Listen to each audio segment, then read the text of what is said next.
Cyber నేరగాళ్ల వలలో పడ్డామంటే పెళ్లి మాట దేవుడి వెరుగు, ఉన్నదంతా ఊడ్చుకుపోవడం మాత్రం గ్యారంటీ. ఏదో సాకు చెప్తూ పెళ్లిని వాయిదా వేయించడంలో వీళ్ళు సిద్ధహస్తులు. భవిష్యత్తు కోసం ఉమ్మడి పెట్టుబడి అనే ఒక చిన్న ఆలోచనని మన మనసులో నాటేసి ఆ తర్వాత మన జేబుల్లోంచి డబ్బు గుంజేస్తూ ఉంటారు.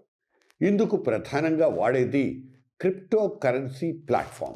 తాము క్రిప్టో ట్రేడింగ్ ప్లాట్ఫామ్లో పనిచేస్తున్నామంటూ మనల్ని లైన్లో పెట్టేస్తారు. తక్కువ పెట్టుబడితో ఎక్కువ లాభాలు పొందొచ్చంటూ ఆశ కూడా చూపిస్తారు. కాస్త టెంప్ట్ అయ్యామంటే చాలు, నకిలీ ట్రేడింగ్ వెబ్సైట్లకు మనల్ని మళ్లించి నింపాదిగా మన అకౌంట్లోని సొమ్మంతా డైవర్ట్ చేసి పారేస్తారు. డబ్బులు ఎవరికి ఊరికే రావు. Take care. మీ సతీష్ బాబు.